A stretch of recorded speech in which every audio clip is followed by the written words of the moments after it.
El siguiente tema que vamos a ver es cómo implementar VPN sitio a sitio usando SDM. De hecho, este es el tema que nos marca el blueprint, como vamos a ver a continuación, pero sí vamos a ver bastante teoría de VPNs, así como cómo configurar una VPN sitio a sitio usando la línea de comandos. Desde ahorita les digo que la línea de comandos no va a ser para el examen.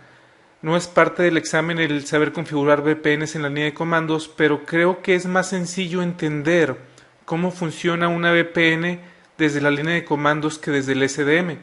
Como les comento, lo vamos a ver de las dos maneras porque en el examen seguramente les va a venir con SDM.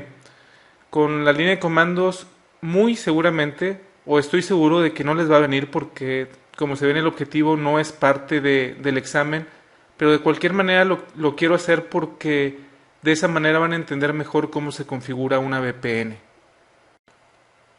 Lo que nos dice el blueprint de Cisco para este examen es lo siguiente: implementar VPN sitio a sitio en ruteadores Cisco usando SDM. En particular, explicar los métodos diferentes que se usan en la criptografía, explicar el protocolo IKE, cuáles son sus funcionalidades y cuáles son sus fases, describir cómo se construye IPsec y qué funciones de seguridad nos provee, configurar y verificar una configuración de sitio a sitio IPsec VPN usando pre-share, autenticación usando SDM. El término de VPN o Virtual Private Network no necesariamente significa que todo lo que mandemos por ahí va encriptado. Obviamente si tenemos una VPN que cruza internet queremos que vaya encriptada. Para la encriptación lo que se utiliza es la criptografía. ¿Qué es la criptografía? Simplemente es un algoritmo que nos va a ayudar a transmitir datos encriptados. Ese algoritmo lo que es un procedimiento para encriptar datos y debe de haber un procedimiento para desencriptar esos datos. Lo que debemos de saber también es de que ningún algoritmo es totalmente seguro, es decir, cualquier algoritmo de encripción se puede romper, alguien puede romper ese algoritmo. Lo que vamos a estar buscando es usar un algoritmo que no sea tan sencillo de romper. Para romper un algoritmo hay algo que se llama cryptanalytic attacks, que no es otra cosa que la manera para atacar esos algoritmos para poder desencriptar los datos que van encriptados. El ataque que en todos los algoritmos funciona es un ataque de fuerza bruta. Un ataque de fuerza bruta, como ya lo hemos visto, es un ataque en el que está atacando simplemente pone todas las posibles llaves, todas las combinaciones posibles, y una de ellas tiene que ser. Entonces, como se podrán imaginar, si una llave es muy pequeña, va a ser muy fácil de poder atacarla y encontrar cuál era esa llave. Si usamos una llave muy grande, eventualmente la van a poder encontrar, pero puede tomar muchos años, como vamos a ver más adelante. El primer algoritmo que existió desde hace bastante tiempo es el que se le llama Substitution Cipher, y no es otra cosa más que sustituir una letra por otra letra. Entonces, si nosotros queremos enviar un mensaje cifrado por medio de este algoritmo, lo que vamos a hacer es, por ejemplo, que donde veamos la letra A le vamos a poner la letra, no sé, F. Donde veamos la letra B vamos a poner la letra I. Y así consecutivamente. Al final vamos a tener obviamente un mensaje que no se va a poder leer y debemos de tener cuál es la relación de las letras para poder descifrarlo. Eso era lo que se usaba hace bastante tiempo, antes de que existieran las computadoras, de hecho. Ahora bien, ese tipo de mensaje, si estaba lo suficientemente grande, podía ser decriptado de manera muy fácil usando un análisis de frecuencia. ¿Qué es un análisis de frecuencia? Imagínense que tengamos toda una hoja de un mensaje cifrado, podemos contar las letras que aparecen ahí y contarlas, es decir, cuántas X aparecen, cuántas A aparecen, cuántas B aparecen. Y después nos vamos a lo que es el análisis de frecuencia. Es decir, ¿cuál es la letra que más aparece? No sé, por ejemplo, aparece la letra X como la más frecuente. seguramente va a ser una vocal, ya sea la A, la E, la I, la O o la U. Si nosotros buscamos en estadísticas cuál es la vocal más usada en el español, probablemente encontramos que sea la letra A, entonces ya sabemos que la X es la letra A. El siguiente paso, por ejemplo, pudiera ser buscar palabras que tengan la letra X, que ya sabemos que es la A, y que sean solamente dos letras, que puede ser, por ejemplo, que aparezca TX, perdón, donde la X ya sabemos que es la A, y vemos muchas palabras de dos letras que es TX. Podemos pensar, por ejemplo, que es la, entonces ya sabemos que la T es igual a L. Y así se van. Obviamente las vocales van a ser muy importantes porque son las más comunes. Y de esa manera podemos desencriptar un mensaje de ese tipo de manera muy sencilla. Como se podrán imaginar, este tipo de algoritmo no es usado en la actualidad porque es muy sencillo el poder romperlo. De hecho, hay un libro de Edgar Allan Poe que leí hace bastante tiempo, yo creo que hace unos 10 años. No me acuerdo del nombre, creo que se llamaba El Escarabajo de Oro o algo así, pero es de Edgar Allan Poe, de eso estoy seguro. Esa novela en sí se trataba de que una persona recibe un mensaje cifrado o encuentra un mensaje cifrado y lo que utiliza es esta parte de aquí, el substitution cipher, donde esa persona que recibió ese mensaje pudo, eh, pudo descifrarlo por medio de un análisis de frecuencia. Hablando de encripción lo que es convertir texto, no necesariamente texto, puede ser cualquier tipo de bits, convertirlo en ciphertext. Ciphertext lo que es texto que no se puede leer. Si el ejemplo es texto, simplemente lo que vamos a conseguir al tiempo de encriptarlo es algo que no podemos leer. La desencripción, como se podrán imaginar, es convertir ese ciphertext que no se puede leer, convertirlo a texto que sí se puede leer. Insisto, no necesariamente es texto, puede ser por ejemplo una imagen, puede ser por ejemplo una base de datos, etcétera. Eso lo que nos va a ayudar es a garantizar la confidencialidad, es decir, de que solamente el que tenga una llave pueda ver ese texto o pueda ver ese archivo. Algo interesante es de que los algoritmos que son usados el día de hoy para encriptar y desencriptar son de dominio público. Es decir, cualquiera puede saber exactamente cómo funciona el algoritmo. Obviamente, eso no significa que cualquiera puede ver algo que está cifrado porque todos los algoritmos necesitan de una llave y esa llave es la que es secreta y sin esa llave no se puede desencriptar aunque tengas el algoritmo exactamente cómo funciona. En el ejemplo que vimos de sustitución de letras, simplemente es de que si se sabe cuál es el algoritmo, ya sabes que el algoritmo es simplemente cambiar una letra por una letra, ahí es más sencillo el poder descifrarlo porque no necesitas de una llave. Cuando ya tienes una llave, aunque tengas el algoritmo, no es tan sencillo. Claro, como ya habíamos dicho, un ataque de fuerza bruta o el simplemente probar todas las posibles llaves, eventualmente vas a dar con la que es, pero la verdad es de que los algoritmos fuertes del día de hoy, como son 3Ds y como es AES, que vamos a ver más adelante, pueden pasar, no sé, 100, 200, 300 años y no descifrarlos por el tamaño de la llave. Ahora bien, eso es tomando en cuenta la velocidad de las computadoras el día de hoy. 3Ds, por ejemplo, tiene 35 años en el mercado, o no en el mercado, simplemente tiene 35 años desde que se inventó y desde que se usa, y todavía no se puede romper.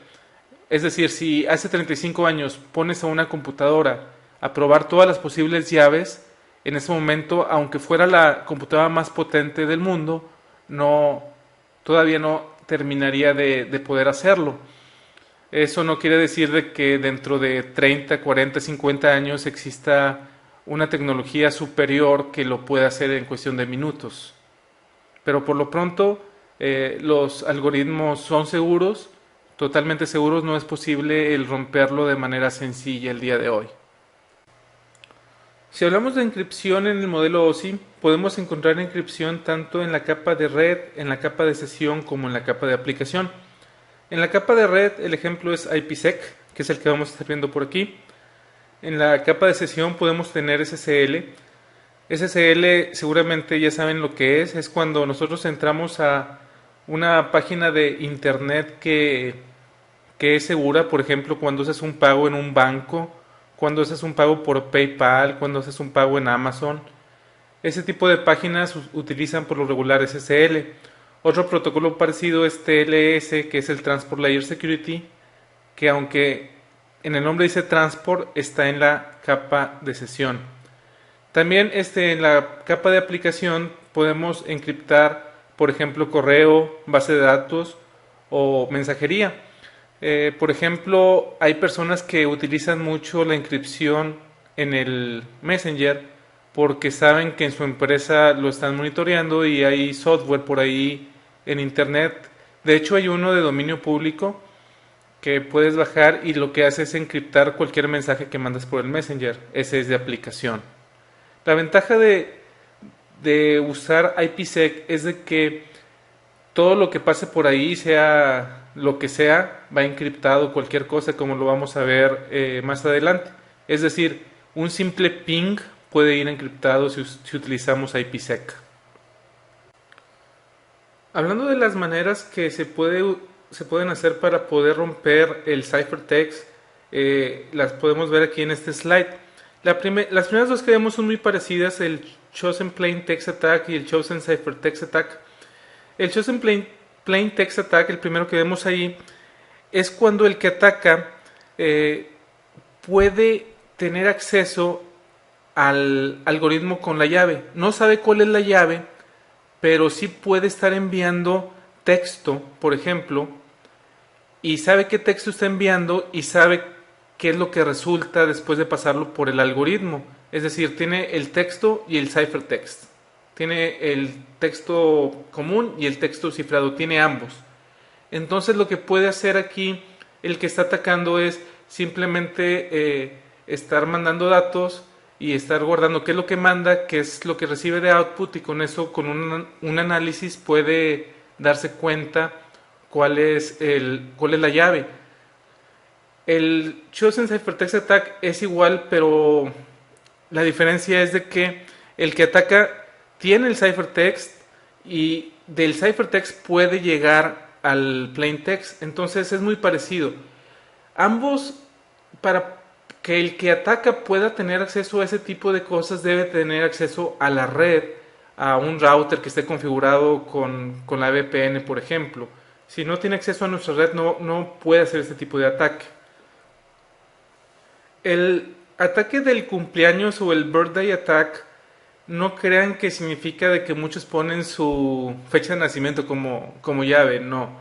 Lo que significa el birthday attack es de que utilizan estadísticas. Por ejemplo, la estadística del birthday attack dice que si tenemos a 23 personas en un lugar, hay un 50% de posibilidades de que al menos 2 personas tengan el mismo cumpleaños. Si en lugar de 23 personas tenemos 57 personas, la probabilidad de que 2 personas o más tengan el mismo cumpleaños es del 99%. Entonces, con esta estadística, hay algoritmos que tratan de encontrar llaves usando eso. El Meet in the Middle Attack no es como el Men in the Middle Attack que es algunos que ya hemos visto. Este es Meet en lugar de Men. Lo que sucede en esta parte es de que el que ataca tiene una porción del archivo no cifrado y también tiene una parte del cifrado. Entonces no tiene el mensaje completo, tiene solamente una parte, pero tiene de ambas cosas, tanto del cifrado como del no cifrado.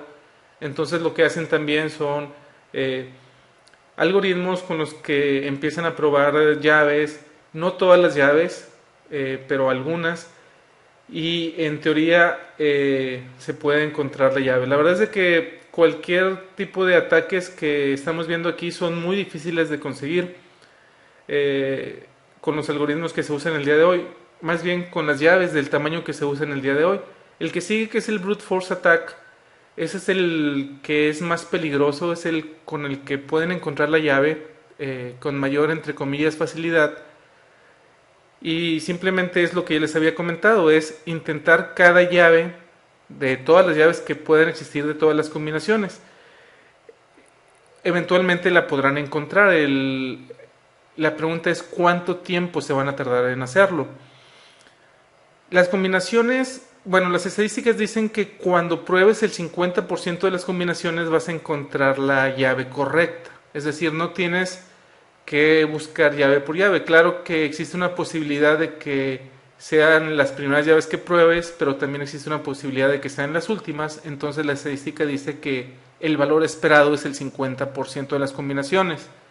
Este tipo de ataques, cuando se utiliza 3Ds o AES, como les había comentado, es no imposible, pero va a tardar bastante tiempo en que alguien que está atacando pueda encontrar la llave. Después tenemos la parte del Ciphertext Only Attack, y es cuando el que ataque solamente tiene el texto cifrado, solamente el texto cifrado, no tiene el correspondiente que es Plain Text. Y obviamente el último es al revés, el Non Plain Text Attack es cuando el que ataca tiene el texto no cifrado pero no tiene el cifrado. Obviamente estos tipos de ataques son mucho más difíciles de que tengan éxito. Ya viendo cuáles son los tipos de ataques que podemos tener cuando encriptamos información, debemos de saber cuáles son los features que debe tener un algoritmo de encripción. La número 1 es de que ese algoritmo sea resistente a los ataques de criptografía que existen, que fueron los que vimos en el slide anterior. También es muy importante que las llaves que soporte ese algoritmo sean variables y que sean muy grandes.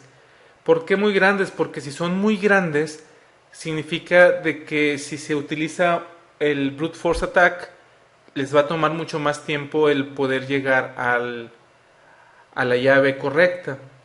También deben de crear un efecto avalancha. El efecto avalancha significa de que si cambio una pequeña parte del texto normal al tiempo de cifrarlo, va a ser totalmente diferente.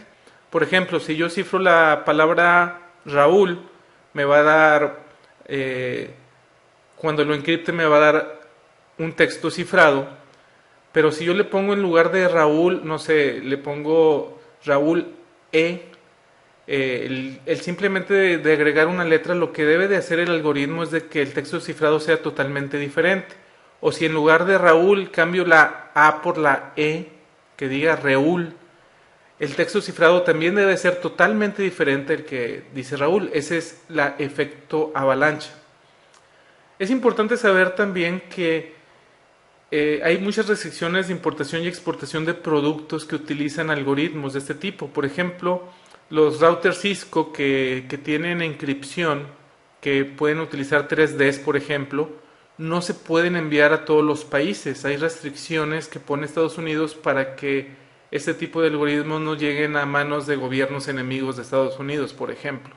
Entonces, sí hay que verificar si queremos mandar un equipo de este tipo a algún país, debemos de verificar si no estamos cometiendo un delito al hacerlo o no, porque sí hay restricciones de exportación o importación.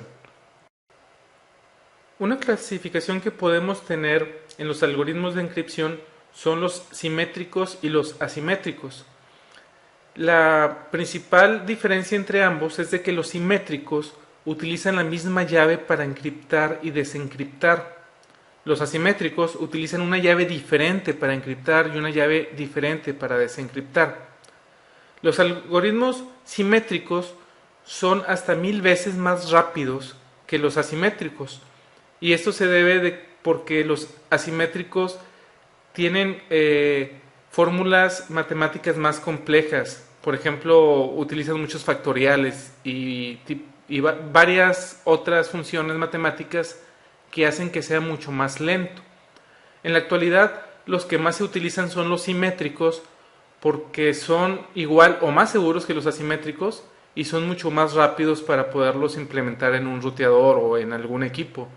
Los asimétricos sí son usados. Vamos a ver más adelante que al hacer una VPN con IPsec hay una parte, la primera parte cuando se crea la VPN es en base a algoritmos asimétricos, y después ya todo lo que es la encripción es con algoritmos simétricos.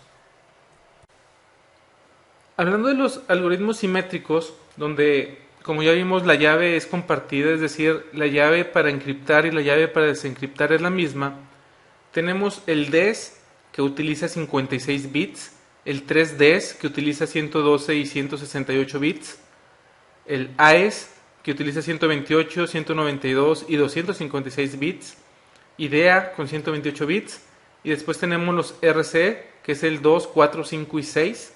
El 6 utiliza hasta 256 bits. Y tenemos el Blowfish, que utiliza de 32 a 448 bits. La verdad de las cosas que es que los que más se usan son el 3DES y el AES. Algunas implementaciones que yo he visto utilizan DES. La verdad es de que el DES es muy inseguro. 56 bits son muy poquitos para la encripción. Para encontrar la llave de 56 bits es relativamente sencillo, no toma tanto tiempo. Entonces la recomendación es utilizar 3Ds o AES. Ahora bien, pueden ver el de 2040 de RC5, pero no es tan confiable como 3Ds o como AES, aunque sean más pequeños. Entonces la recomendación va a ser usar 3Ds y AES. 3Ds lleva como 30-35 años ya que existe y se ha probado de que es un algoritmo muy seguro. AES es relativamente nuevo, pero bastante gente sí le tiene confianza a este algoritmo de AES. Entonces yo he visto muchas implementaciones de AES, por ejemplo en bancos. 3Ds también la he visto bastante en bastantes empresas. DES la he visto en algunas, no en muchas, pero la verdad es muy inseguro. En cuanto a las técnicas de encripción de los algoritmos simétricos, podemos encontrar los que encriptan en bloques y los que encriptan en stream. El que encripta en bloques significa de que siempre toma un bloque del mismo tamaño, por ejemplo, toma bloques de 512 bits, por ejemplo, e encripta los 512 bits, es decir, encripta de 512 en 512 en 512. En cambio, los stream ciphers lo que hace es encriptar bit por bit. Entonces, esa es una diferencia entre ambos. Obviamente es más rápido hacerlo por bloque que hacerlo por bit a bit. Hablando más de los algoritmos de encripción simétricos, como ya les había comentado, son los que más se usan por la velocidad y porque tienen menor overhead matemático. Una cosa lleva a la otra. Tienen menos overhead matemático, entonces son mucho más rápidos. Otra cosa interesante es de que la encripción es más fuerte que los asimétricos. El espacio que utilizan de las llaves es 2 a la 256, hablando de AES, por ejemplo. Entonces, hablando de AES en particular, puede haber 1.5 por 10 a la 77 llaves diferentes. Entonces, el poder romper eso es con un ataque de fuerza bruta, va a tomar mucho, mucho tiempo. Es por eso de que los algoritmos de encripción simétricos son los que se utilizan en la actualidad. Vamos a ver un poco más a detalle los algoritmos que se utilizan con mayor frecuencia. Tenemos el DES. DES significa Data Encryption Standard. Aquí Cisco nos dice que es el que es usado o es el que es más usado. La verdad de las cosas es de que no es cierto, es el 3DES. Pero bueno, como vamos a ver, el algoritmo es muy parecido, el de DES y el 3DES. Opera en modo de bloque y los bloques son de 64 bits. Como ya vimos, tiene funciones matemáticas muy simples por ser simétrico. Es muy fácil implementarlo y acelerarlo en hardware. Esto lo que nos dice es de que existen módulos para ruteadores, para firewalls como el ASA, que ese módulo en particular de hardware lo que hace es acelerar este tipo de operaciones de encripción. ¿Cómo es la llave de DES? La llave de DES es de 64 bits, pero solamente 56 son usadas para la encripción, los otros 8 bits son para paridad, entonces realmente es de 56 bits, no de 64. En el modo de operación puede ser en block ciphers, y utiliza un grupo de bits con una transformación que no varía.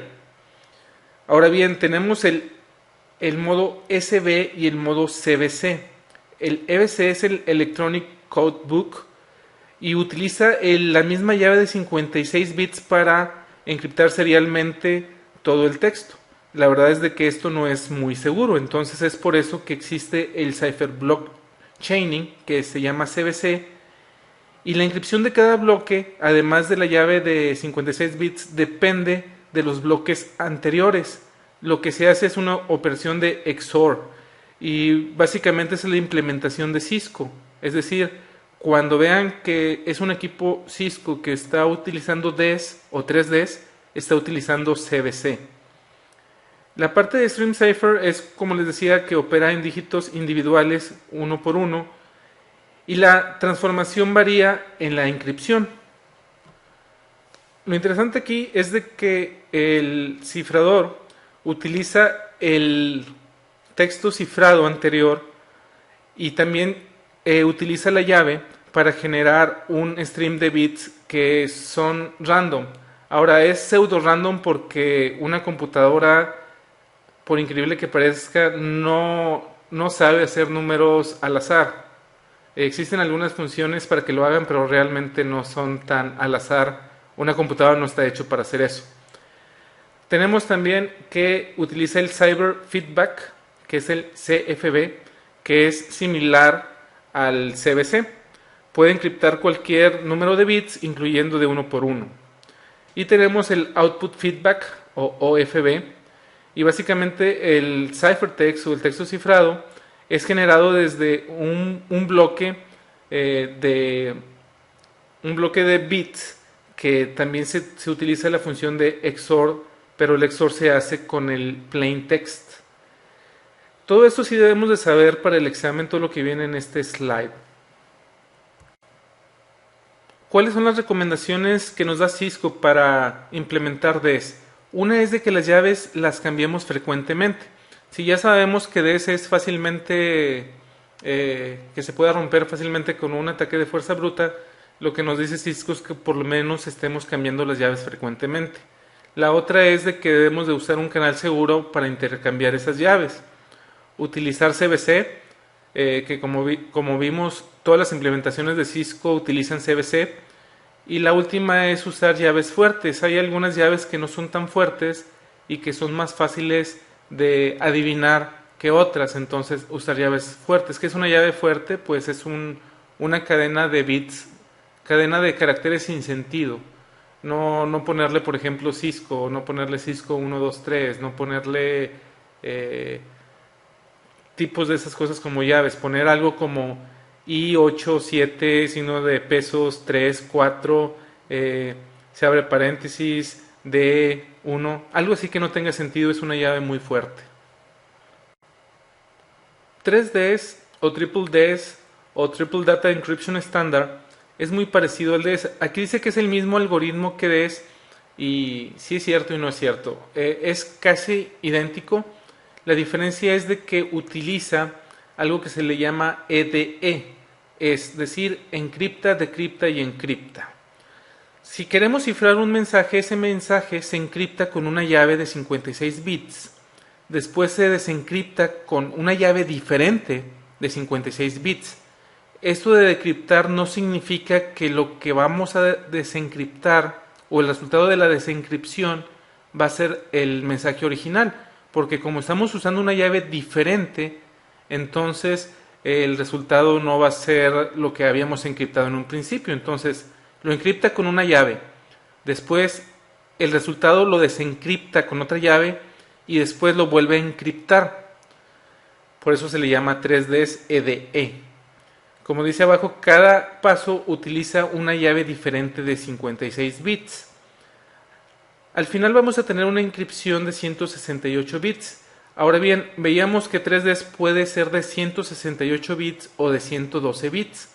Si en el primer paso y en el tercero, es decir, cuando encriptamos, utilizamos la misma llave, entonces la encripción es de 112, no es de 168.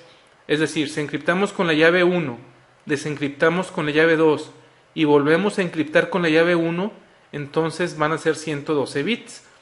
Si encriptamos con la llave 1, desencriptamos con la llave 2 y encriptamos con la llave 3, es decir, tres llaves totalmente diferentes, entonces ahí sí estamos encriptando con 168 bits. Otro protocolo de encripción es el AES, el Advanced Encryption Standard.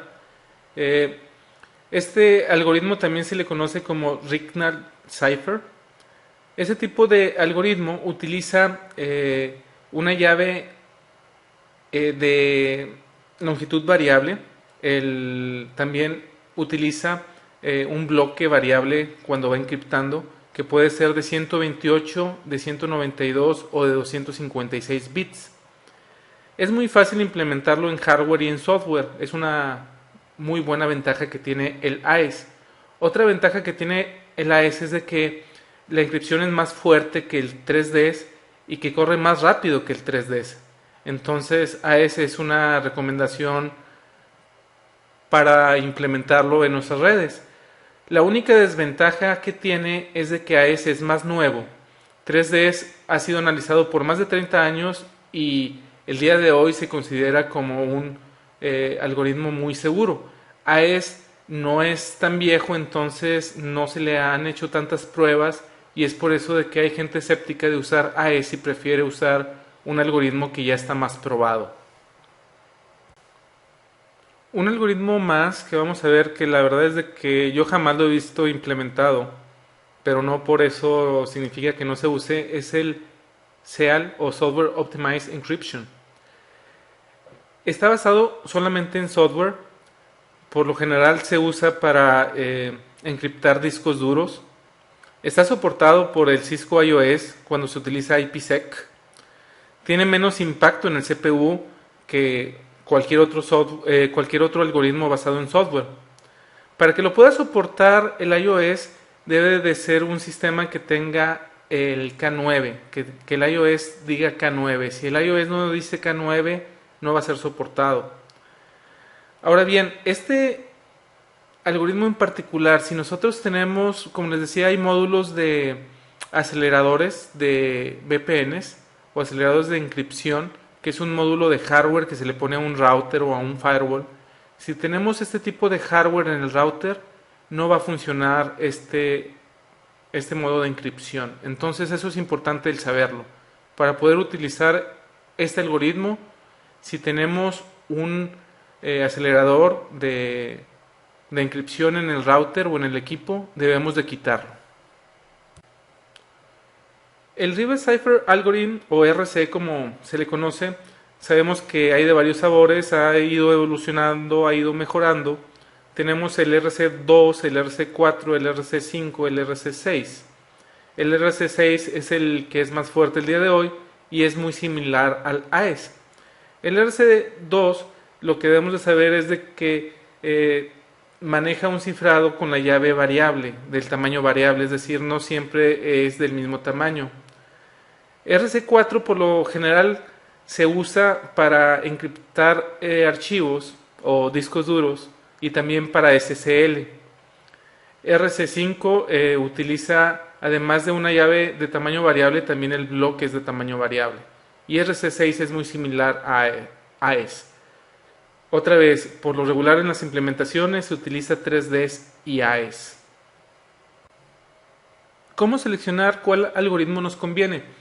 Lo que nos dice Cisco es que debemos de ver qué es lo que dice la comunidad experta, qué es lo que dicen los expertos, cuáles debemos de usar, cuáles no debemos de usar. Debemos de saber también que cualquier algoritmo puede ser cifrado, o cualquier llave de encripción puede ser cifrada usando un ataque de fuerza bruta. Los recomendados son DES, 3DS, IDEA, RC4 y AES, siendo AES el más fuerte. No sé por qué siguen recomendando DES. La verdad es de que, como les comento, es un algoritmo que sí puede ser roto fácilmente con un ataque de fuerza bruta. Pero lo que sí es cierto es de que el AES es el más fuerte. Con la única desventaja, como les comentaba, de que es un algoritmo relativamente nuevo y que no ha sido tan probado como 3Ds. Hablando de la administración de llaves, debemos de tener en mente que debemos de saber generarlas, verificarlas, guardarlas, intercambiarlas y por último destruirlas. La primera parte, la generación de llaves, por lo regular las genera el mismo equipo, el mismo router. Esto es para que no sea la llave no sea tan débil, para que sea más fuerte. Entonces, por lo regular las generan los routers que se están comunicando por medio de IPsec. De cualquier manera, es una buena práctica el verificar la llave de que no sea una llave que sea débil. Entonces hay que verificar las llaves. El cómo guardarlas es algo importante. Por ejemplo, si hay sistemas en los que se guardan en memoria, un troyano puede tener esa llave, puede poder tener acceso a esa llave. Para poder tener una comunicación, obviamente de un router a otro router con encripción, ambos deben de tener la llave.